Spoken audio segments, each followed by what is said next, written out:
Hello, everybody, and welcome to episode 62 of Ask the CEO with Abraham Gatile. Today, I'd like to introduce a very special guest. He's an entrepreneur, executive, and advisor with deep domain expertise in cybersecurity, medical devices, healthcare, financial services, professional and collegiate sports, and IT/OT. Following years as an executive with Boston Scientific and Guidant Corporation, he founded a number of startups, including an award-winning strategic advisory firm. Most recently, he founded KnectIQ, which provides transformative cybersecurity innovations for endpoint protection, IT and OT environments, financial services, global data privacy, critical national infrastructure, and medical device and health data security. He serves on multiple boards and frequently presents internationally on cybersecurity and infosec in healthcare, medical technology, financial services, law, data privacy, critical national infrastructure, the GDPR, and pending e-privacy regulations. His passions are developing the next generation of leaders and a bit of music here and there. It is my pleasure to welcome the one and only Ken Morris. Welcome, Ken. Thank you, Abraham. My pleasure. It's a pleasure having you. So, Ken, given your experience in cybersecurity, what keeps senior executives up at night? Well, most senior executives are becoming aware quickly that, in fact, they are nowhere near as secure as they were led to believe, or as they thought. There are some fundamental challenges today with how we secure any digital environment, which the tools that we're using today were effective yesterday, but as we all know, adversaries move much more quickly and adeptly. So a lot of senior executives, they're less probably worried about the maybe direct economic impact, and it's more about reputational harm and risk. Because if you're a publicly held company, that has implications for your share price. It has implications for who shall I partner with as a business partner. Because if I can't trust my partner's digital hygiene, I'm less likely to engage. And so the types of innovative business relationships that we're accustomed to seeing could be lessened if we don't solve this cybersecurity challenge.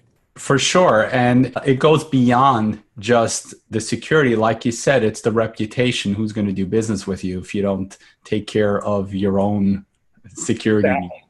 Exactly. So Ken, tell us a little bit about your business. What is KnectIQ and what do you do there?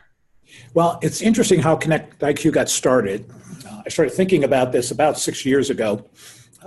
How do we resolve the question of securing medical devices, which from my perspective were by definition insecure, even though you had keys that were being exchanged and hard-coded passwords, et cetera.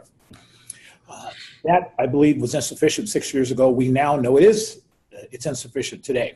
So fast forward, while I was recovering from a kidney transplant, I decided to start working on this concept. I had nothing else to do for 7 days. I convinced my wife, bring my phone. Hopefully she never sees this podcast. But instead of me texting my family and friends, I'm there coding in Python, the algorithm, to actually test this concept and this idea of how do you build security around exchange of data, as well as hardening services without having stored secrets. Everything we do today is wrapped around stored secrets of some sort. Even my good friends over at some of the apps that use open whisper technology, they say we don't have any keys. Well, they really are. They're called pre-keys, and they are built 100 at a time and stored. So therein lies a significant threat vector. So the challenge was, can we build trust environments by removing stored secrets? And literally, that's what KnectIQ has done. We built this infrastructure. It's called Secure Surface Technology.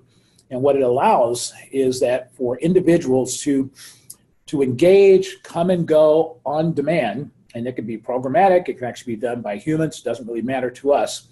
But you're able now to do it without ever having to pass secrets or store secrets that create this interesting threat vector for adversaries.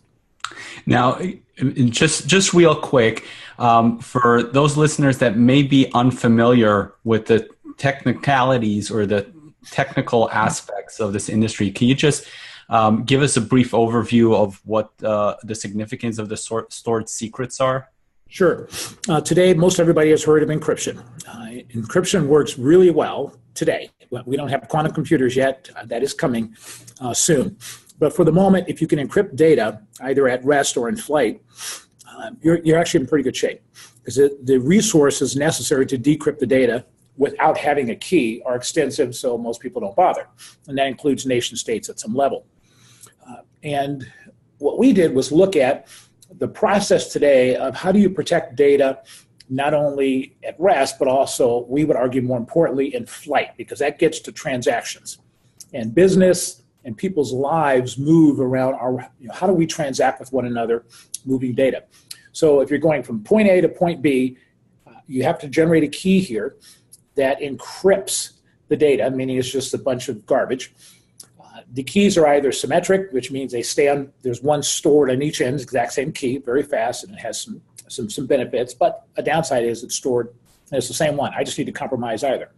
Other models are asymmetric keys where you will, or PKI technology people may have heard, where you will pass someone a public key, someone has a private key, and so all you need to distribute is the public key.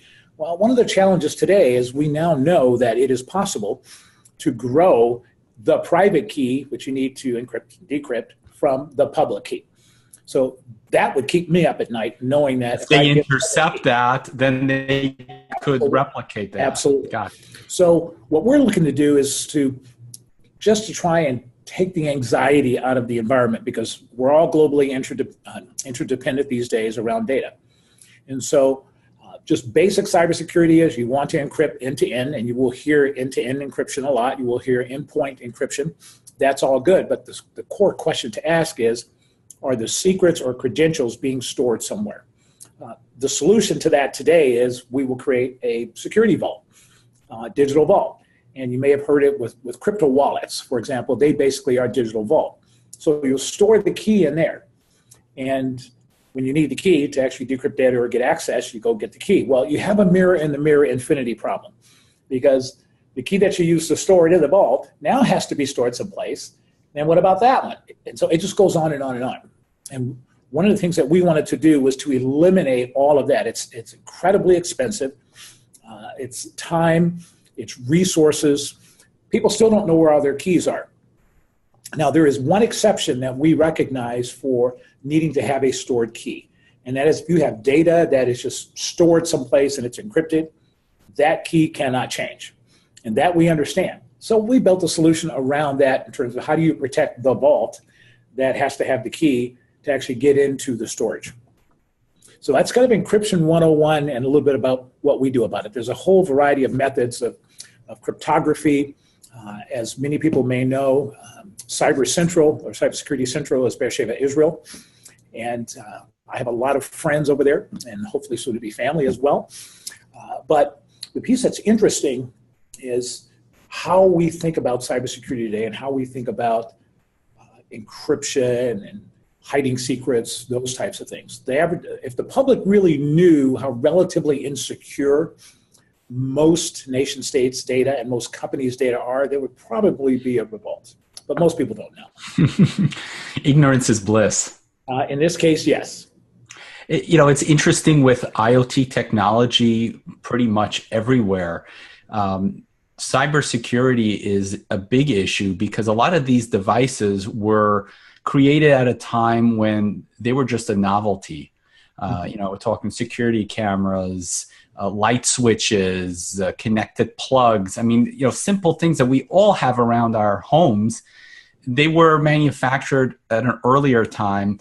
Many of them, we as consumers tend to get the cheapest one, right?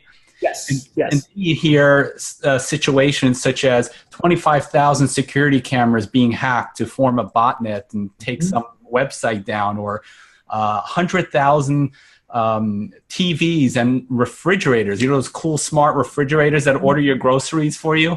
Well, 100,000 refrigerators are sending out spam messages, and printers and set-top boxes mining Bitcoins. Yes.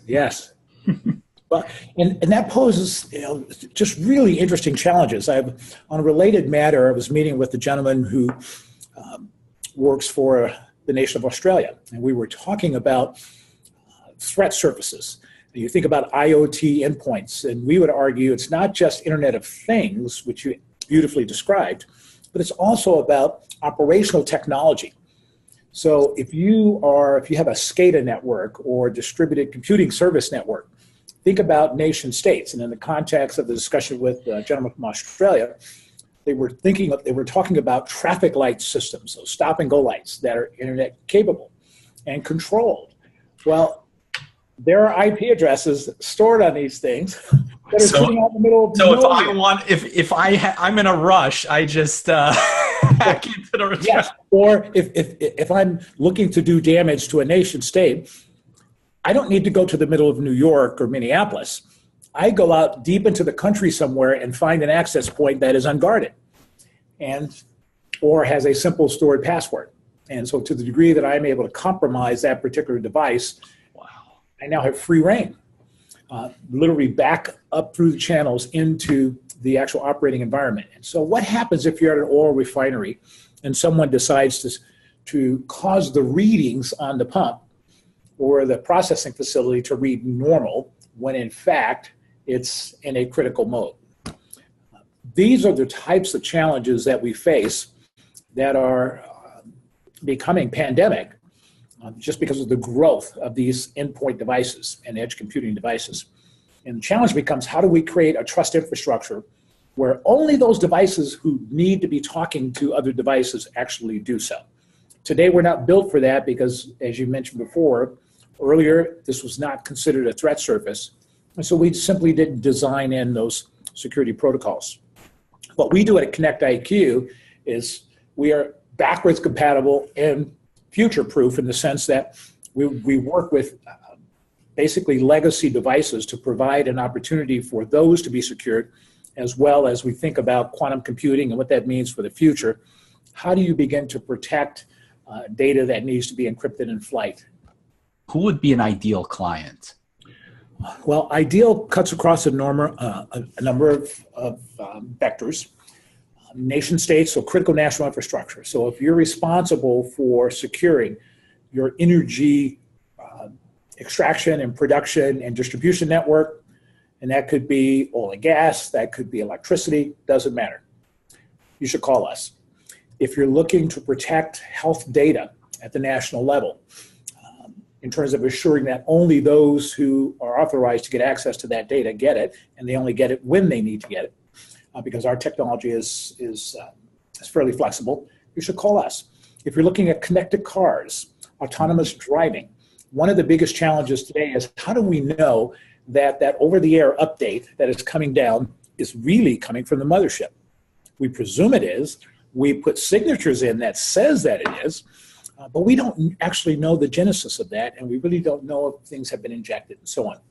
And so what we do is to ensure that that pipeline and both endpoints are absolutely secure, which could also mean connected cockpits, baby rattle, baby monitor that's sitting in right house, absolutely, the refrigerator, embedded systems, just about anywhere today where you have technology that is touching a human or ultimately gets to a human, which could be in the form of services, which basically becomes everybody.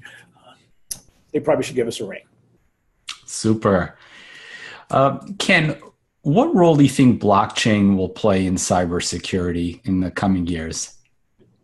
That's an interesting question. We've had a number of debates internally and externally in our organization.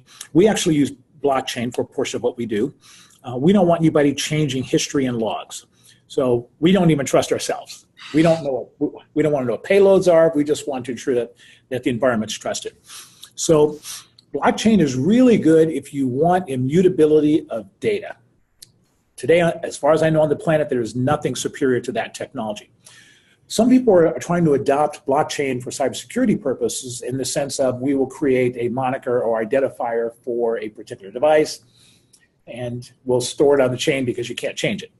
Well, if I'm an adversary, all I have to do is figure out how do I get access to the chain and compromise a human, because that block's not changing. I'm good. I just need the data in that block. So how we think about blockchain is it's designed to do one thing really, really well in a distributed ledger environment. They're smart contracts, but they all have the same threat surface at the end of the day. The same vulnerability, that single point of access. You've got stored secrets that give you access to the chain. And what we want to do is just simply lock all that down. Wow. So you're actually going to be playing a major role in this blockchain technology by securing access to it. We believe so. We've looked at a number of companies that are currently doing work in the security space for blockchain. Same vulnerability. And so for us, if that vulnerability exists, we think that's a problem. And so we've taken a bit of an orthogonal path, and some consider it heresy, and that's okay. I don't have a problem with provocation. We will take that path because we believe, based on all the testing that we've done, current security environments around protecting access and identity and data in trust environments is currently inadequate, given the environment that we're in today.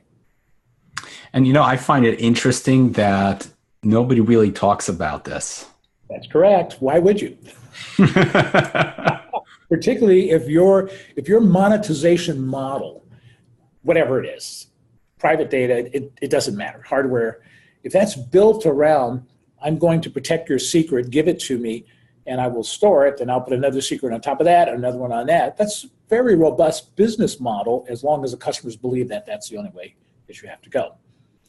We didn't look to try and disintermediate that market, but in essence, that's what we think is going to happen.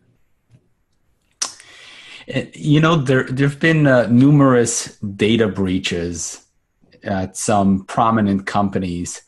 What do you think the root cause for these data breaches are? Cause number one, and no disrespect to the Bobs of the world, but we call them Bob. Bob is the individual who, he's the human that is always the wild card in the chain. And so to the degree that Bob is careless, Bob is not trained well, Bob is compromisable, that is the weakest link in any cybersecurity defense protocol. We try to guard against the Bobs of the world as well. So if you have highly secured data that you don't want anybody else, or you need extraordinarily limited access to, admins they have the keys to the crystal kingdom. They can go anywhere by design. That worked well before. It doesn't really work well now, because what happens when Bob gets careless, or as I have some friends in the armed services who are thinking about, well, what happens if a child of one of our officers who has access to weapons of mass destruction of some sort, or can cause havoc, what happens if the medical record of that weapons officer, as well as the commander, if we take a submarine or a boat, it doesn't really matter, if their loved ones get compromised? What decisions are you going to make? Think about it. These officers are trained not to bend, even if their life is at stake. But we're humans. We love our families. We love our children. And that is a potential chink in the armor. And so what we do is to break and make that surface diffuse, so that no single individual anywhere has the capacity to do that. And it's a big problem. So as far as cybersecurity challenges inside networks and organizations, it's the mythical human, or real human for that matter, is a big challenge. Other pieces are just failure to update, failure to patch, just basic housekeeping and digital hygiene occurs.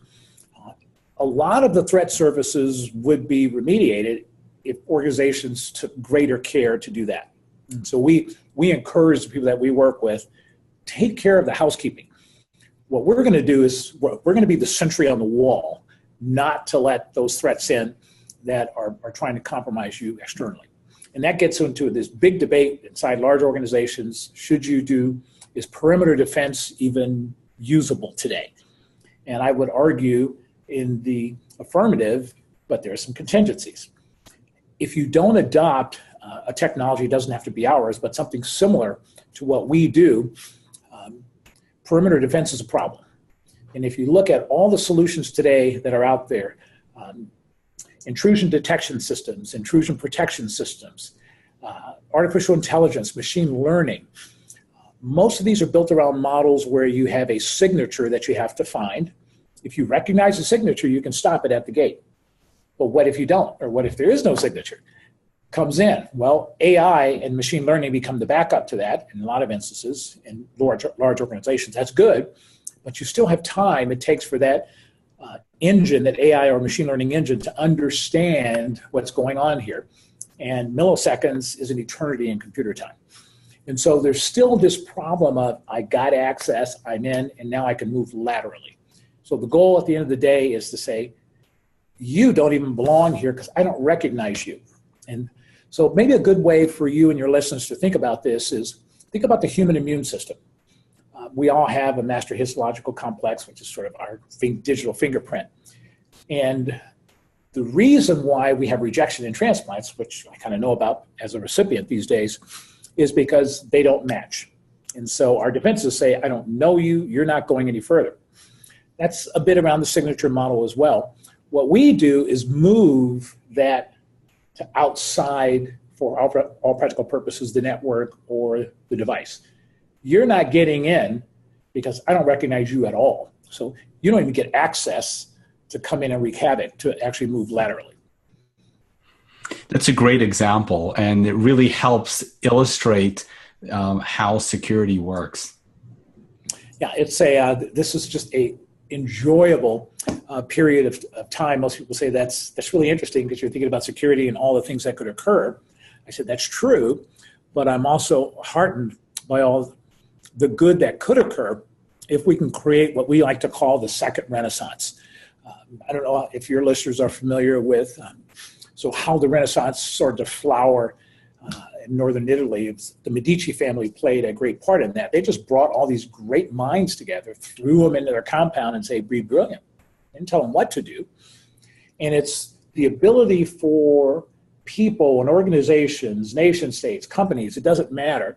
If they can come together in a trusted environment, good things can happen, particularly in health technology, medicines. The quality of life for people can be vastly improved if we can get the right people in the room. But today they're scattered around the world, and it becomes a bit impractical to try and fly them everywhere. So can we create truly secure digital environments where all parties trust the other party in the sense of their level of digital hygiene? Ken, what keeps you motivated every day? It's thinking about what can be.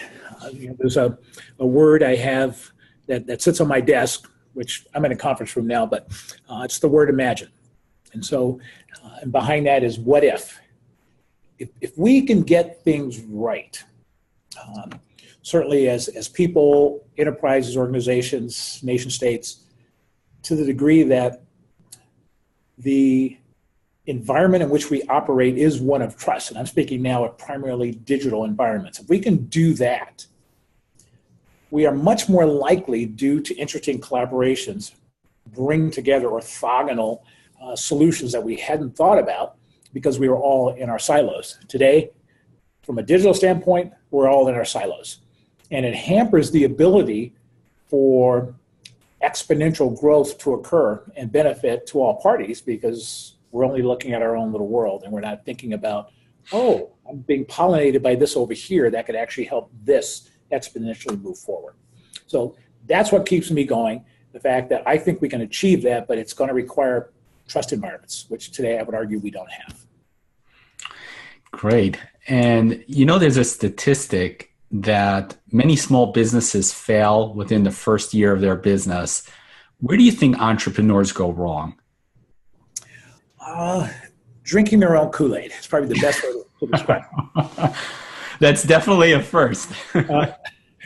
It's good that entrepreneurs have vision. It's good that they're thinking about what if, but that always has to be tempered with this notion of what's real. What are the constraints that are beyond my control? What are the constraints that I can influence? And most tend to turn a blind eye. Now, part of that I will attribute to Silicon Valley and the VC investment model, which the interests are, let's get in and get out of here within 5 to 7 years. Some are now going to 10.